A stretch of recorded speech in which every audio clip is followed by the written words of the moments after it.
К сожалению, должны завершать у меня там протокольное мероприятие.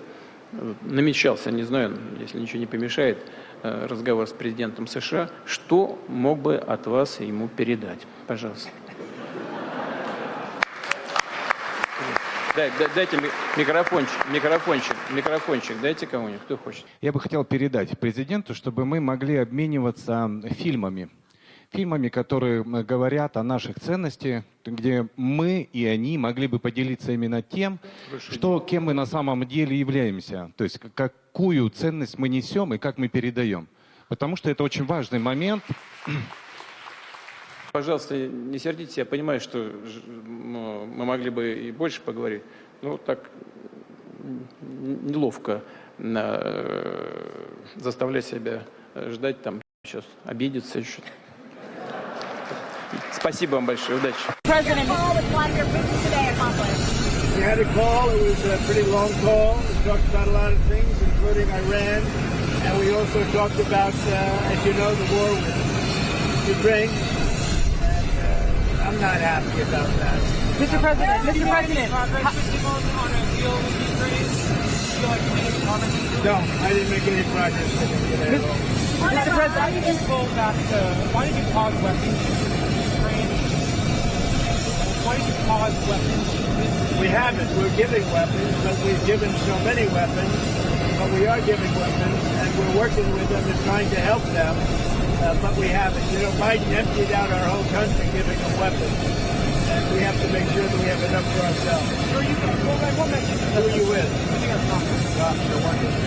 What are your expectations for the next round of talks with Steve Witkoff and his Iranian counterparts? Well, we're going to see. Steve is a great guy. He's a great negotiator. Iran does want to speak, and I think they'd like to speak to me. And it's time that they do. We're not looking to hurt them. We're looking to let them be a country again. They got beat up, and you know they were both exhausted, frankly. But Iran really got beat up, and I think they want to meet. I mean, I know they want to meet, and if it's necessary, I'll do it. But Steve is involved and very much involved, and he's done a fantastic job. All right, one more.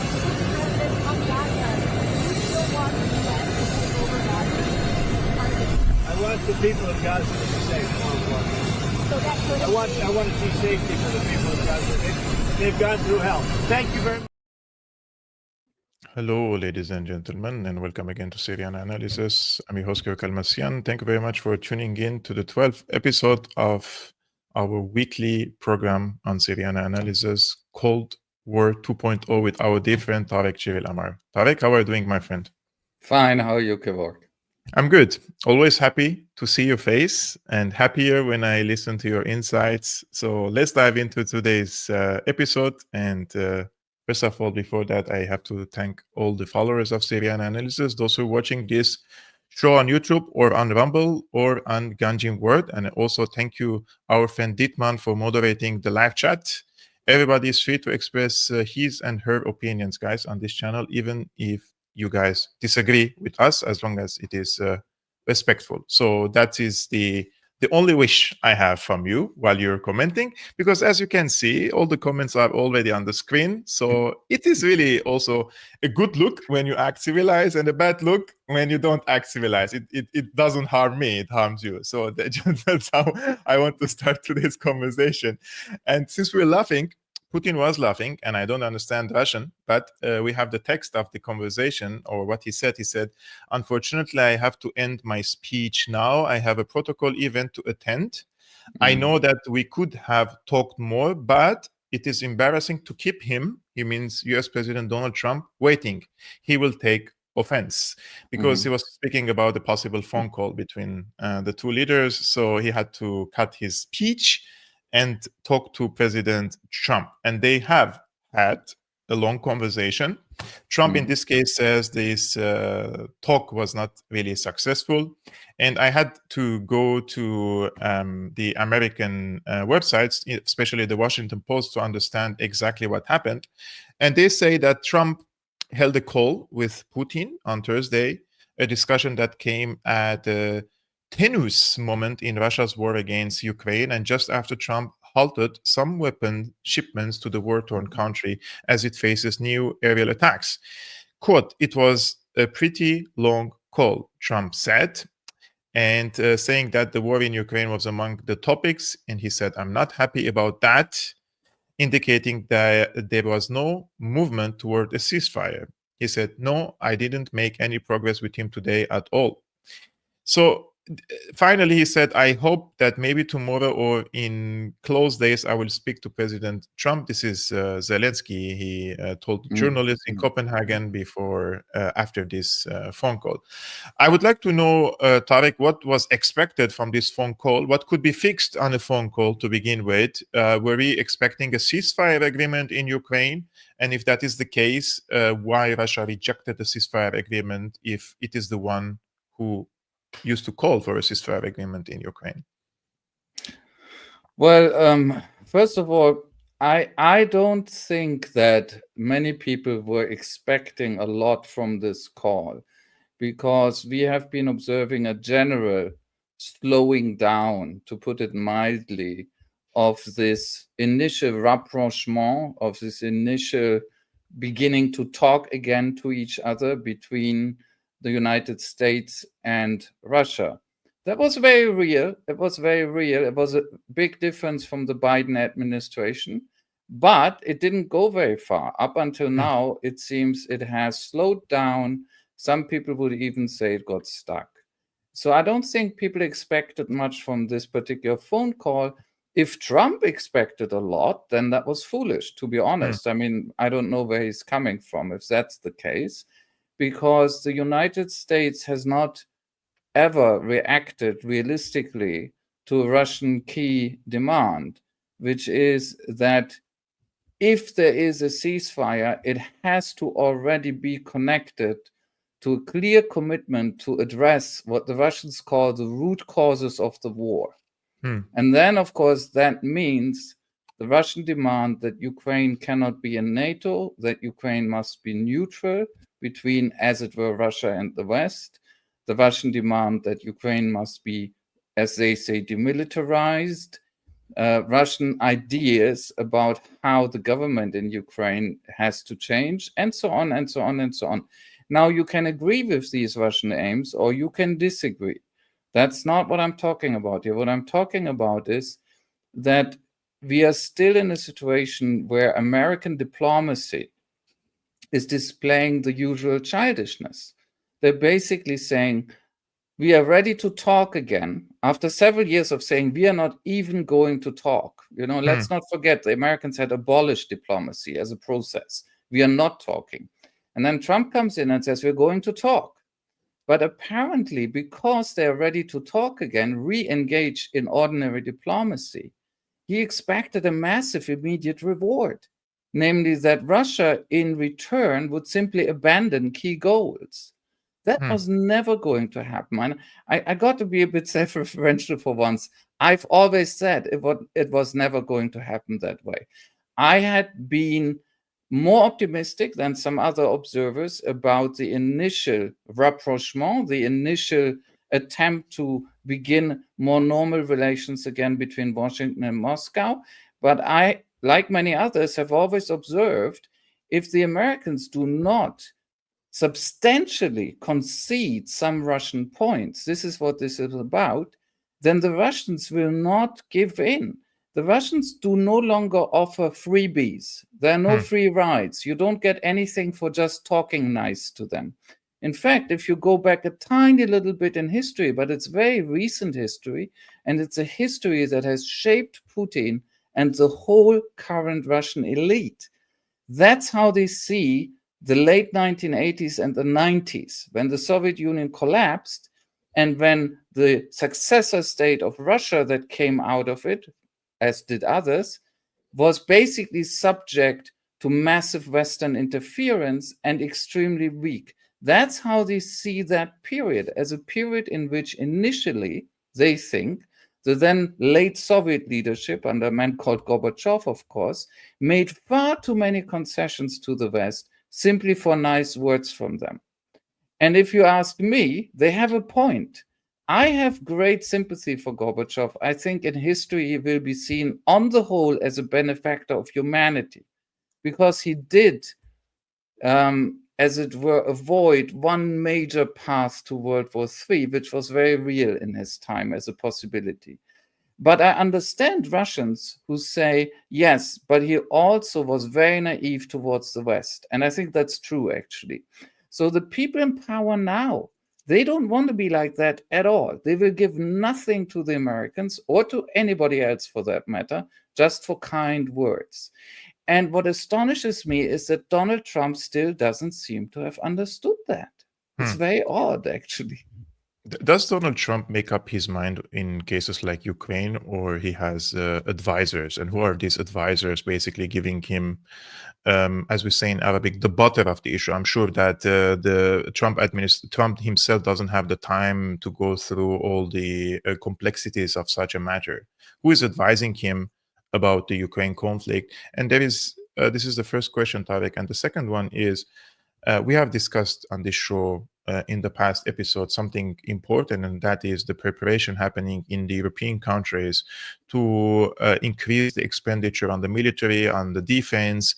And if there is a ceasefire agreement or a peace agreement, let's say, in Ukraine, which could have its positive repercussions on other European countries, don't you think this would be a bad move for the European countries who are looking forward to spend this money on the military? Because it seems that the decision for the militarization of Europe is, regardless of the outcome of Ukraine, they're going to head forward. But if there is the boogeyman Russia, then it would be easier for them to sell it to the people, right? Look, I mean, I don't know how people in Berlin or in Paris or in London who are in charge, or in Brussels, actually think ultimately. We don't know, because we don't live in very democratic societies here, right? We have very little transparency, actually. But my guess would be that you're right, that for them, a successful peace, not just a ceasefire, but a real peace with Russia, ending the Ukraine war, and then opening the door to the reestablishment of more normal relationships again, including, of course, commerce, would threaten the current policy of very high rearmament on debt, which they have engaged on. I personally think that if they are thinking this way, they're wrong, because by prolonging the Ukraine war, they're prolonging a war that ultimately Russia will still win. And at the same time, they are also wasting a lot of resources into this, on their side, losing war in Ukraine, that they would rather keep for their own build up, for their own rearmament. I don't think that the strategy is very sensible at all, if that's what it is. But the thing about Trump and his advisors, we don't really know. I'm sure there are people who have influence on Trump who are just from his family, his sons, for instance. But in the particular case of Ukraine, I think two names that would always come into play are Steve Witkoff, the sort of all-round de facto foreign minister he keeps. You know, if I were Rubio, I'd be pretty jealous of Witkoff, to be honest, because he's doing a lot of the real job of the Secretary of State right now. And in fact, it seems he's more powerful. Yes. So the special emissary, Steve Witkoff, in the Middle East, where he plays, of course, an extremely sinister role, as you would expect, but also to Russia. But then there's Keith Kellogg, right? Keith Kellogg is still in play, which is almost astonishing. My guess would be, I know, but he's still around, I think. He's still more around than we realize. And my guess is that Keith Kellogg now stands for the harder approach to Russia, relatively speaking. And Steve Witkoff, from everything we know, from what's published, stands for a very accommodating approach to Russia. And Trump has not plumped down on either side. Trump has either not yet made up his mind, or he hasn't told us, right? Which again would be his art of the deal, negotiating tactics probably in play. In fact, with these comments he has now made about the phone call with Putin, which are very undiplomatic and very rude, obviously, but that has never stopped Trump, I really think that's negotiating tactics as well, right? He's trying to somehow impress Moscow with the fact that he isn't satisfied. And now I'm going to talk to Zelensky and let's see what happens, right? Now we don't know what will happen. Who knows? Maybe he will make another U-turn. Recently, the United States actually, as you I think mentioned, cut off arms supplies to Ukraine, right? Maybe he will make another U-turn on that. But if he doesn't, then nothing really changes. One thing I think I do actually know, which is that this is not impressing anybody in Moscow. If Trump thinks these cheap out of the deal tricks cut any ice there, he's completely wrong. They cannot be impressed that way. They're always looking at the substance. They're not looking at little surface wrinkles like that. It doesn't even interest them anymore. They have learned about America. That's the only thing you should look at is what the Americans really do and really deliver. Nothing else. Yes. All the talk, don't over concentrate. It's, the famous saying, cut out the noise, focus on the signal. The Russians have really learned since the fall of the Soviet Union to focus on the signal with the Americans. They really have. And on a side note, I think the Russians learned from this American say something and do something else more than some of the people in Iran nowadays, like Pezeshkian, which sometimes when I listen to him, I was like, is he really serious or is he trolling us about diplomacy with the United States at this point? And I don't want to go too much because this is not the topic of our today's discussion, but diplomacy with the United States is like a double-edged sword. At the end of the day, they want to reach into something, whether it's through diplomacy or through military force or through other means. Yes. And in this case, they usually use diplomacy to prepare for the scenario that they could knock you out and get what they want without them giving you anything in return. And if this is an art of diplomacy, it is not. There is no art in this. This is just the absurdity. It's blackmail. It's blackmail. That's blackmail. Either you do what I want without me using force, or I'll use the force. That's blackmail. But they don't understand this anymore. And it's interesting that J.D. Vance, actually what you've just described, J.D. Vance has just openly formulated that. Yeah. After the Americans openly, they were always in it, of course, but openly joined the war of aggression against Iran, J.D. Vance actually came out and said, this is the Trump doctrine. He was, of course, trying to flatter his boss. And then he laid it out in several points, and I'm paraphrasing, but I remember it quite well. And the points were basically, we use diplomacy first. And if we don't get what we want, then we go in with military force. And in a decisive blow, we get what we want, and then we leave again. So the leaving again is, of course, about we don't get over-engaged. We don't get bogged down, right? But otherwise, it's exactly what you've described. Their idea of foreign policy is to always get everything they want. And the only question is how much violence they have to use, right? If the other gives in immediately, they will use only indirect violence, which they call diplomacy, which is threatening people. And if the other resists in this non-negotiation process of being threatened, then they use the direct violence. This is what J.D. Vance actually told us, and he was proud of it. But let me add one other thing, Kevork. As a historian, I'm not actually a historian of the United States, but of course, you know, as a modern historian, I am interested in the United States as well. And one thing you can say about it as a political culture, right? And political cultures do form patterns. Yes. It's a nation built on broken treaties. A lot of people forget that, but the United States wasn't only, in quotation marks, made by ethnic cleansing and genocide of tens of millions of Native Americans. This is literally the case. It's not PC talk. This is how it was done, right? This is how the pudding was made. They are not only based on a large-scale process of ethnic cleansing and genocide as a nation, they're based on myriads of broken treaties with the same Native Americans. These Native Americans had states, they had communities, they had organized communities. And again, the United States used the tactic of first deceiving them and then crushing them, right? This is very important. So I'm sorry, but if there's one country where this pattern of deception and violence is sort of in the political DNA, in how it was grown. Literally, it is the United States. It literally is the United States. It's funny how nobody ever sees that. It's pretty obvious, actually. Yeah. I'm now actually checking historical records quickly, and it says pre-Columbian population in the United States. Estimates of the indigenous population of the Americas before European contact, which is around 1492, range widely from 50 million to over 100 million, with many scholars settling around 55 to 60 million. And post-colonization, within the first 100 to 150 years after European arrival, up to 90% of the native population may have died. And then, of course, the process continues deep into the 19th century. I mean, even in the 19th century, fairly late, there are literally genocidal bands hunting down children, women, men, obviously, as well, in the west of the United States, and actually receiving rewards for that, right? I mean, that's what, if you're interested in American literature, right? That's what the famous novel Blood Meridian is about. That's what it really is about.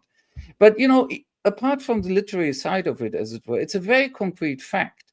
It's very strange how people see. I'm a historian of Russia, indeed, among other things, and as a historian of Russia, I often find that people I talk to have all these sort of prejudices that they get from public discourse.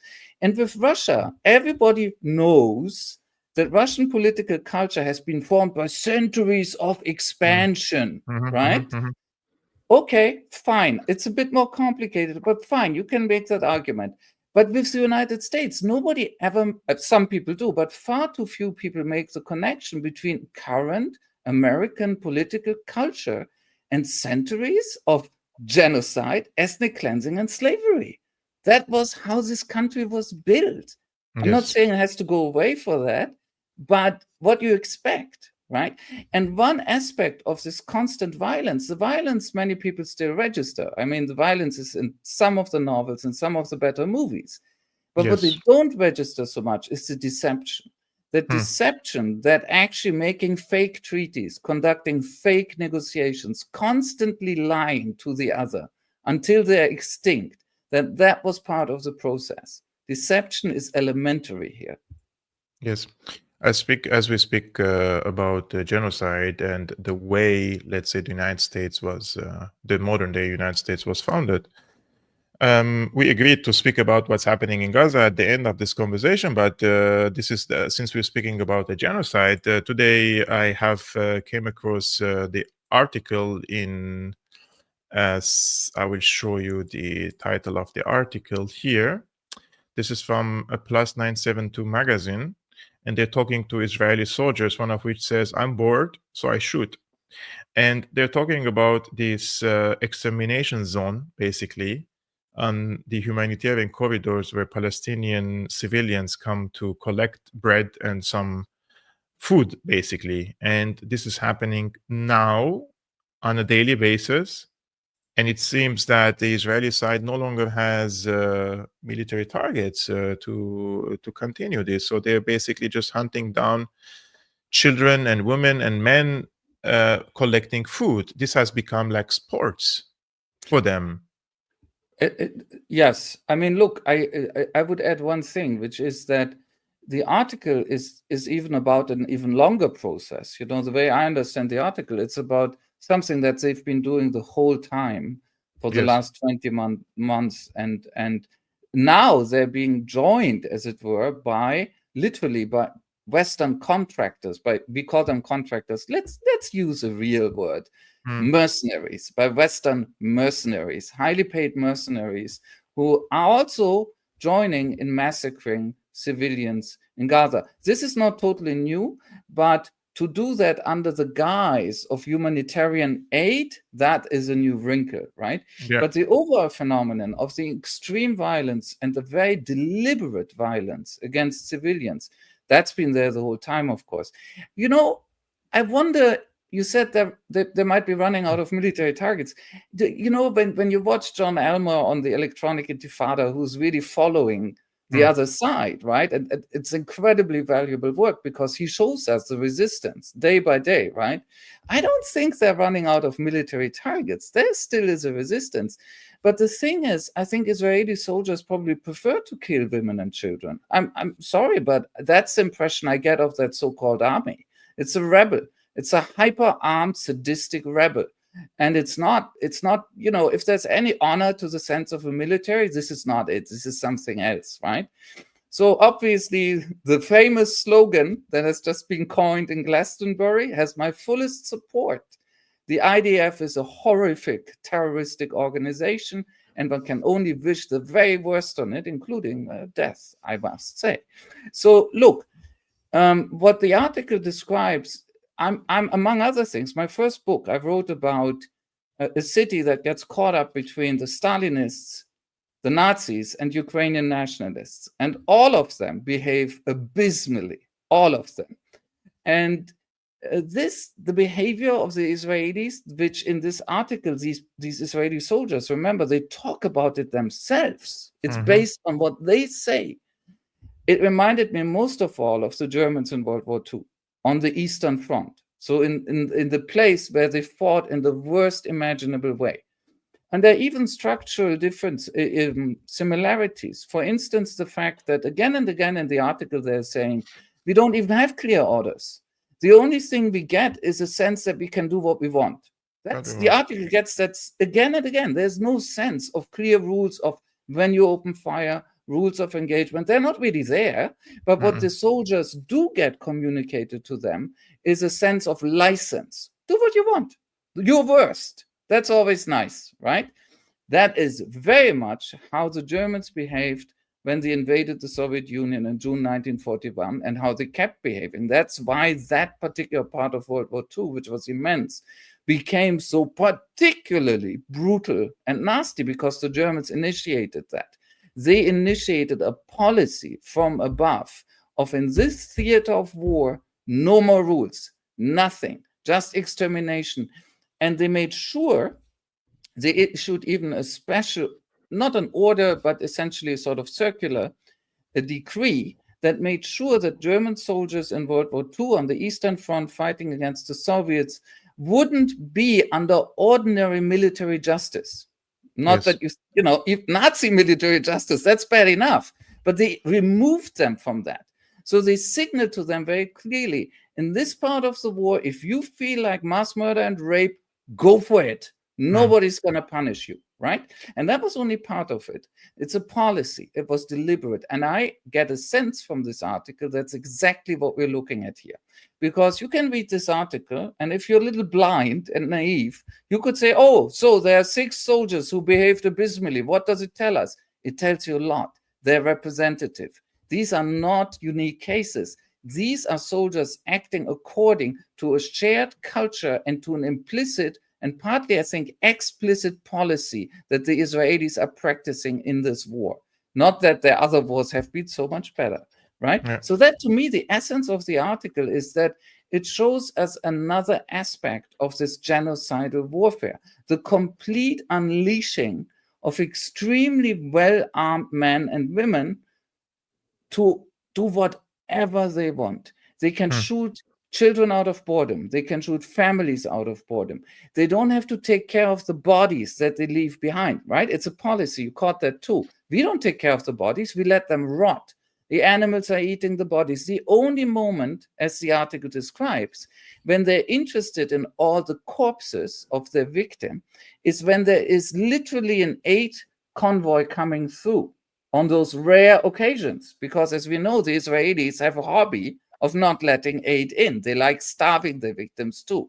But when there is an aid convoy, then these soldiers say, we use bulldozers protected by tanks to shove these corpses aside. Not a burial, no sense of, or maybe their relatives should have a chance to collect them. No, of course, because these soldiers know that they most likely have wiped out their relatives too, as very often in this war. Whole, large, extended Palestinian families. There's absolutely no sense of respect anymore as human beings for the people they are killing. And of course, the real term has to be murdering. murdering in this case. The IDF is a mass murder organization. Now, I served in an army, actually, right? I still believe that an army in principle can be a self-defense organization that doesn't have to be a mass murder organization.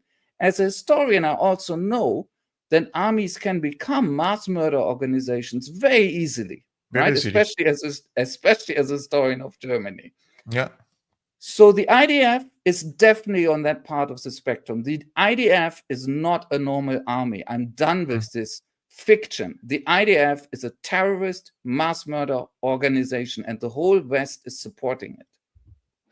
Tarik, this description that you gave is very terrifying, and it also reminds me some of the actions of the Giuliani regime nowadays. When they kill someone, for example, in front of the mother, they don't allow her to bury the son.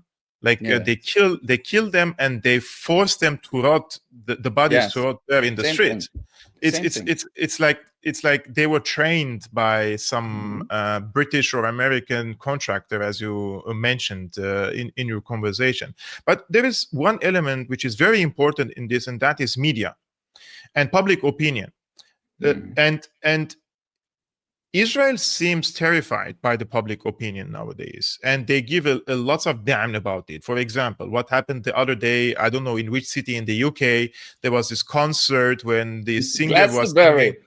Yeah, to be honest, I don't know who is he. I don't know what he sings. I just saw the meltdown over this, and they revoked his visa in the United States. They will revoke his visa in other places. So there is a big backlash when there is an anti-Israeli sentiments in a place where there are thousands of people. Yes. Now, this is a concert. I will just, unfortunately, I cannot play the video, but I will just quote this podcast, for example. This is Amjad Masad. He's asking Joe Rogan, did you see what happened in Gaza yesterday? And Joe Rogan says, yep, the people waiting for food got bombed. It is insane and no one wants to talk about it. If you do speak on it, you're labeled anti-Semitic, which is so strange. Do you think that there is, I don't want to say that there is a shift in the public opinion in the United States, because it's very clear that there is a shift. But how important is this shift, and how impactful is this shift, especially in the base of what is the people who supported Trump's candidacy, like Joe Rogan, like Theo Von, like Candace Owens, like there's so many influential, let's say, podcasters in the United States. Nowadays, Thomas Massey, for example, Donald Trump is going ballistic against him because of his anti-Israeli views. How impactful is this in the discourse of the decision-making in the United States? Because it seems, despite the opposition and the dissatisfaction of the popular base of Trump himself, he is still continuing in the same path. Like he divided his own MAGA base because of Israel. I totally agree with you that there has been a crack in the MAGA base concerning Israel. You can add Steve Bannon, Tucker Carlson, right? It's there. But it's also true, and unfortunately something that I think was likely to happen, that the crack has for now been contained and controlled. I mean, take Steve Bannon, for example.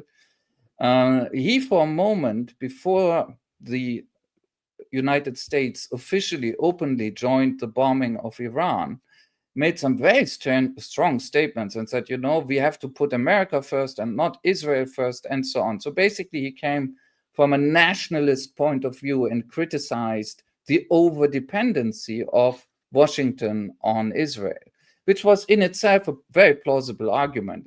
Say what you will about Steve Bannon. But when the bombing of Iran happened and when there was pushback from the White House and Trump, the same Bannon then said, well, we may not like it, but we live with it. So Bannon himself reflected on the fact that this was a threat to the MAGA base. And he then essentially said, yeah, I sort of threatened you, Donald, with a split. But at the same time, I'm also telling you now that I'm not going to go through with it, because ultimately, I, Steve Bannon, as well, put the unity of our MAGA movement first, ultimately, right? So all of this, I think, is still unstable. This is not the end of the story. This is a developing story. So I'm not jumping to conclusions. The only thing I would say is, unfortunately, I think relief from that side is not near. It might come one day in strange shapes, but I don't think it's near. The other thing that I think one has to be aware of is we have studies by political scientists who actually pretty good about this with their own methodology. And there is a bit of a consensus in political science about the United States that as a regime, there is almost no connection to what the public wants in terms of foreign policy. Foreign policy is particularly insulated from public opinion in the United States. A lot of people in Europe don't see this, but if you actually trace how public opinion and foreign policy sort of move next to each other through American history or modern American history, you see that a direct effect of public opinion on foreign policy is extremely exceptional, right? You know, a lot of people, I give you one example, not a lot maybe, but some people make this mistake about the Vietnam War because they romanticize that story. And they think that the Vietnam War ended because the public in America wasn't ready to go along anymore. No, the Vietnam War ended because the North Vietnamese and the so-called Viet Cong, which is of course a pejorative term, won it. They won it on the battlefield. Now, the fact that the public was slipping away from support for the war did play a role. It did play a role at certain key junctures after the Tet Offensive, when the commander-in-chief, Westmoreland, wanted even more troops, yet another surge. You can see points where this cracking up of public opinion did play a role. I'm not saying it was irrelevant. But the simplified story that goes, oh, all the hippies stood up against the Vietnam War and made the Pentagon levitate, and that's why the Americans retreated, that's not true. That's actually a step in the back legend, right? That's a classical step in the back legend where the military says, we weren't really defeated, the home front gave up, right? No, they were defeated. They were defeated. And the real story about how they were defeated is a story about the enemies, as you would expect, right? Not a story about what happened on the American home front. So again, back to your initial question, I don't think that the split in the MAGA base is irrelevant. I actually think it's important, and I've written about it. But I'm very pessimistic about it doing a lot of good soon. A lot of good soon. Now, if I were Israeli, I'd be very worried about the overall trend of public opinion in the West because they're really losing it, and rightly so. The other day, I read a comment on X. I don't want to mention the author, but he said, if you are ready to sell your soul, there are lots of buyers nowadays in Israel. They need souls to be sold to defend them online. You know what he means because of the shift in the public opinion. I bet. Guys, we do this weekly, every Friday, 5 p.m. Central European Time, 11 a.m. Eastern American Time. Always me and our dear friend Tarik, and we speak about the global geopolitical issues. And this show is called Cold War 2.0. If you like our show and if you like to show support to Tarik as well, his Substack is scrolling on the screen, substack.com/@Tarik Cyril Amar, where he publishes regularly his opinions, op-eds, commentaries, etc. That would be amazing. If you're on Substack, the link is also in the description below. I will also thank our supporters of this channel, Gulnara for this super sticker, and also Dino. Love the Tarik Fridays. He or she, right? Like he, I think, says. Unfortunately, on Rumble, guys, some of the comments that you post, especially when it is one of the stickers, for example, Banzo Beans says, Professor Amar has a fantastic no BS way to describe things, very refreshing. Thank you so much. This was a sticker. And Ragnarak gifted one subscription to Syriana Analysis. I really don't know what is that. Like when you buy me a subscription, what do I do with it? I will check it after the show. I'm an ignorant sometimes about these things. Thank you for buying me a subscription. I don't know what is it about, but I will check that now after this. And since we were smiling, Tarik, This is an article published recently. This was a little bit too funny, even for my taste. Putin is invading more than Ukraine. Yeah. So Putin is invading more than Ukraine. They say, we all know Russian President Vladimir Putin invaded Ukraine with tanks in 2022.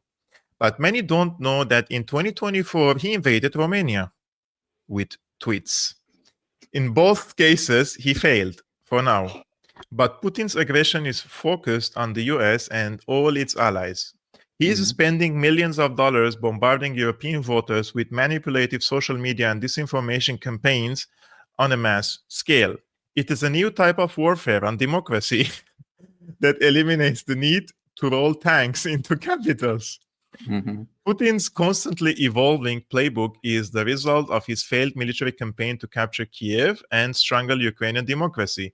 He ran into Ukraine's indomitable resilience, and as a result, he began deploying a long-standing Russian and Soviet strategy to destroy Western democracies from within by supporting and cultivating pro-Putin political candidates. And TikTok, Telegram, and other social media channels are now weapons in his new kind of war.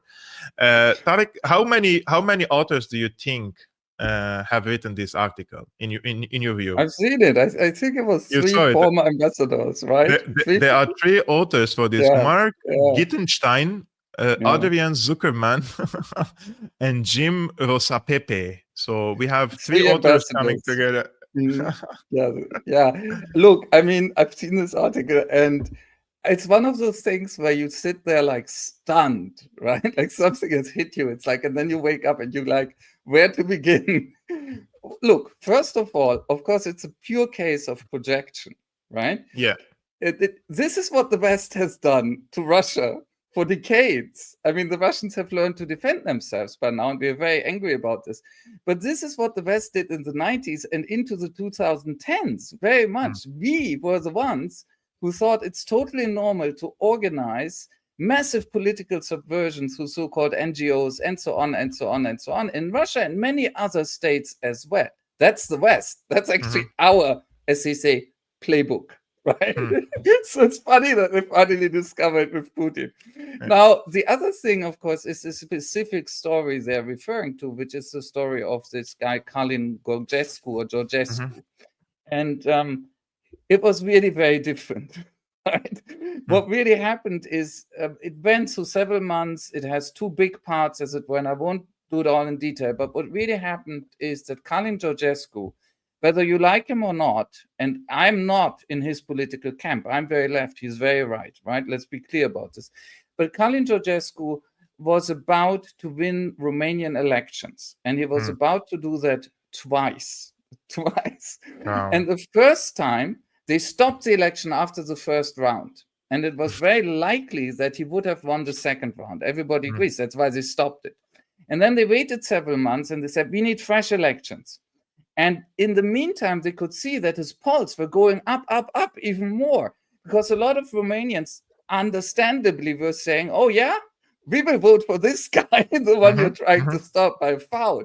Yes. And then they basically took him out completely and they barred him from taking part in that next election. And that way they defeated him. It was one of the most brutal examples of lawfare, right? The abuse of the law in a pseudo-legal manner to suppress a political opponent. This was very, very brutal and very clear. Look, I give you a quote. I looked this up actually when I saw this article because I wrote about it at the time. This is from Frankfurter Allgemeine Zeitung. For those who don't know, this is the most conservative mainstream newspaper in Germany. It's also, unfortunately, very, very influential. But you don't get more right-wing centrist and mainstream than Frankfurter Allgemeine Zeitung. I need some more light here for a second. Yes. And what were they saying after the while? They were saying the governing class, this is Frankfurter Allgemeine Zeitung, it's already funny, right? The governing class, they read some marks. The governing class in Bucharest, in Romania, has made a show of the Russian bogeyman. to distract from the failure of its little power games and to have a pretext for annulling elections that did not suit it. This is Germany's most conservative, centrist newspaper admitting it, because it's impossible not to admit it. What happened here was that they used massive foul play to get rid of a guy who was about to win. That's exactly what happened here. And part of the foul play was a pretense that Russia was behind him. Now, another detail. This initial boost that he had when he sort of suddenly rose to a lot of prominence, right? He had been around before, but he suddenly had a surge. And everybody was like saying, oh, this is the Russians. The Russians must be financing this on social media. Yes. No, it wasn't. By now we know who actually was behind that, namely his political opponents in Romania. Now, you may ask, that doesn't make sense. Why would his political opponents give him a boost? Yes. I tell you why. Because this is classical East Central European politics. Because they thought this guy is so right-wing and so strange that if we bring him into the final round of the elections, we can definitely beat him, right? And then they lost control. He got so much of a boost from their intervention behind the scenes that he was about to beat them as well. Sounds like a conspiracy theory. Half true. It's a conspiracy, but it's not a theory. This actually happened. And then they blamed the Russians. Wow. Look, Tarik, I have no doubt, right? Every aspiring nation nowadays, like Russia, China, India, Iran, Israel, the United States, European countries, they all have cyber units, right? Like they are looking into their competitors, enemies, even friends. And in some cases, they are pushing certain narratives in the mainstream, in the alternative media and social media, etc. But in this case, how fragile the European Union thinks the democracies are in the European Union to be worried that the democracies will be destroyed by tweets. This is the point, you know? Look, I think the answer to that question is, first of all, you're right. Of course, all nations who can afford it have some sort of cyber apparatus. They all claim it's defensive, but all of them play some games at least. The Israelis are the worst in the world. I mean, you want to see the worst subversion operation in the world, it's Israel against the West, by the way, right? I mean, weirdly enough, Americans can't see that, although they're the prime victim. So, but here's the thing. When it comes to Europe, Europe, the European EU elites are not actually afraid that democracy is in danger, although they use this language, which is either a lie or they don't understand the issue. What they are afraid of is their own rule. They are afraid of their own oligarchic elite rule. That's what they're afraid of. And that's why they target populist challengers like Georgescu, because Georgescu actually would have managed to use legal routes to challenge them. And they can't have that. And that's precisely why they need this narrative about the Russian threat and why they need to exaggerate it. Because look, this means that they can basically manipulate, or if they really have to suppress any election anywhere in the EU now, because they will always find a trace of something that they will claim to be the Russians, whether it's there or not, and whether it's actually important or not. This is something that happened in America when Trump ran for the first time. Now, don't get me wrong. I can't stand Trump. I really think he's technically a fascist, right? But it's still true that the operation of so-called Russiagate was precisely that. It was an attempt to take out a populist challenger, in this case from the right, very far right, by lawfare. And in the US, it didn't work. It failed. He's now back for the second time and worse than ever. But in Europe, they have made it work. Romania is a case where taking out a challenger who was actually democratic and had a democratic mandate before he could get to the level where he could really threaten the current ruling elites in Romania, but also in the European Union. And of course, there was a geopolitical aspect.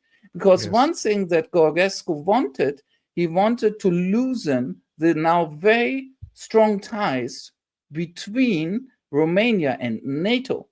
Romania is, as we speak, being turned into a massive NATO base on the southern flank. And also that means, of course, in case there is a wider European war, into a massive target. And Georgescu was, in my view, I don't agree with anything else he's saying, but he was right about resisting that. He was absolutely right. But that, of course, played a role in the way that he was taken out. Yes. Now, the other thing is, you also have to see a larger pattern here, right? It's not just Romania. It's not just Romania. It's not just Eastern Europe. I myself have said something just now about Central Eastern European politics, but I'm not a chauvinist. I know the West isn't better, and it isn't. If you look at what happened after the last French parliamentary elections, right? A lot of people have forgotten, but how Macron abused his excessive presidential powers to cobble together governments that had nothing to do with the election outcome. That was a massive manipulation. That was formally legal, but it was definitely enormous bad faith and very undemocratic, but in your face. The way that the Germans, again, I don't like the AfD at all, right? But the way that the Germans have kept the AfD out of a ruling coalition after their last election, the so-called firewall, I'm sorry if you don't like to hear it, it's fundamentally undemocratic. It just doesn't work like this. On top of it, it will fail. And then the whole problem is going to come back and bite them. So these manipulating the process to get the results they want in more and more brutal ways is now a common European trend. It's a common European trend. And of course, that also came through in this article, that it has something to do with media. Why did they mention Telegram and something else? I think Instagram, I can't remember. Because we also live in the age of the Digital Services Act and everything that's attached to it. We live at a moment when the EU and its component members, at least many of them, are trying to establish a massive and very brutal censorship regime under the guise of the defense against disinformation, as they used to say, or now they have a different term. It's foreign information manipulation and interference, FIMI, right? Yeah. This is a very nasty, very dirty game. This article, I laugh about it, but the article you showed from Politico is part of a very large political phenomenon. We are being deprived of elementary rights under the pretext that we are all under this terrible Russian threat. That's what they're doing here. The Russian bogeyman, indeed, as even the Frankfurter Allgemeine Zeitung admitted in this case. Tarik, the last question was going to be about this article that the Israeli consul in Shanghai was asking China not to help Iran. But since you mentioned AfD and mentioned Germany, today I saw lots of reports and backlash also on social media platforms, and I just wanted to show you some of these commentaries. For example, Die Zeit, Tagesspiegel, and Welt, they're all talking about a possible cooperation between the AfD and Bundeswagenknechts coalition, which means what is considered, according to the mainstream press, far right and the far left, could be cooperating in this case, and Sarah Wagenknecht is probably trying to destroy what they call this Brandmauer, or the firewall that you mentioned, right? Let me just go back to this, and Trupala, who is an MP from the AfD, according to Welt, he confirms talks between AfD and BSW at federal level. And he also says that the AfD and BSW flirted with cooperation. That's what the citizens voted for. It is surprising for me because, look, on a federal level, it is possible, but on the Bundeswehr, like on the let's say in the Bundestag level, the Zara's party, they are not in the parliament. How can this composition of, let's say, what is considered far left and what is considered called far right can come together? What are the topics they could cooperate, in your opinion, for German people, basically? Yeah, look, I should say where I stand myself, right? I mean, I have great sympathy for the BSV, and I have no sympathy for the AfD. I have lots of friends in both, actually. Yeah. BSV and AfD. Those are the But- only parties willing to speak to me, basically. The rest are like, they don't even know, they don't Well, even look because into my the face. center has become more authoritarian actually right Yeah. now, because they're defending their positions, right? And they become very aggressive about that. But having said that, right, I don't know where this story is going to go. For me, it's very hard to imagine that they can make this last. I see them in the end as very different, right? I wouldn't even call BSV far left. I know that they do that in Germany, but I think say it's it, really, yeah, I know it's a very bad descriptor. It does not because I like them. I like far left, but I don't think they are. They're a popular left-wing party. They're not as far left as you aspire, huh? Exactly, but not good enough for me. But you know, they have a left profile on social and economic issues, and they have a conservative profile actually on cultural issues and on migration, right? Which is pretty problematic in some ways, but that's the way it is. I still have sympathy for them. The AfD is a very different thing, and I would call the AfD a mix between far right, which definitely has real far right elements, right? People who, if they could actually say everything they wanted, we would identify them clearly as neo-Nazis and so on. They're still there, Flügel and so on, right? It has far-right elements, but it also has a populist right element, right? Which is something the CDU doesn't want to accept, because the CDU, the mainstream conservatives in Germany, they get their political capital out of pretending that they are the normal right. The CDU isn't much more normal than the AfD. There's a massive overlap. But I grant you that the AfD has like a right part and a far right part. And I think the BSV is structurally quite different. Nevertheless, there are both parties who have been excluded by the, I think, unconstitutional policy of the firewall. By the way, I think it's unconstitutional, even if I'm the only one. So maybe there's potential for them to somehow shake this up in temporary cooperation on very specific issues, right? But they would face, both of them would also face enormous risks from their own electorate. I mean, a lot of people who vote BSV don't want to vote for a party that cooperates openly with the AfD, and vice versa. I still think this is true. So this seems to me to be a very complicated balancing act. But I'm not astonished that German mainstream media would write a lot about it, because it helps their story of depicting them both as marginalized and dangerous outsiders, right? They are cooperating to attack the wonderful center, right? That old liberal story where all the angels are in the center and the devils are outside on the left and the right, right? Yeah. That silly little thing. So I don't know, Kevork. I can't predict anything. I personally think it's unlikely it's going to go very far, to be honest. To be honest with you, Tarik, I will end up this show, but when I want to, I'm not affiliated to any party. Even when I have the right to vote, I said I will highly likely not vote in Germany. But when I listen to Zara and her speeches when it comes to foreign policy, I find myself more leaning to Zara's foreign policy. It's quite clear. They have also Sevim Dagdelen. She's really good on foreign policy. She was with Julian Assange. She's going to demonstrations against the war, whether it's in Palestine, in Iran, etc. When I see in the AfD, it seems to me that there is also something that, because they're afraid of this anti-Semitism accusations, so they have to prove themselves that they're not an anti-Semite, so they become more pro-Israel than what the Zionists ask them to do. But there is only one MP whose speeches I watched recently, Trupala's speeches. Trupala's speeches were balanced.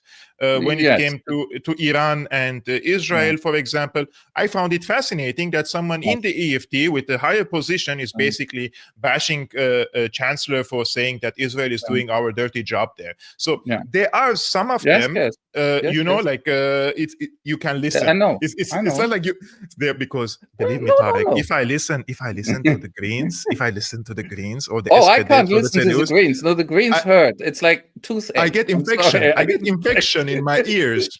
You know what they did the other day in the Bundestag? Sorry. I have, you know my opinion about this. I'm progressive when it comes to people having their individual and private aspirations, whether it's their gender, sexuality. I don't care as long as you're not imposing this on other people, and especially not to kids.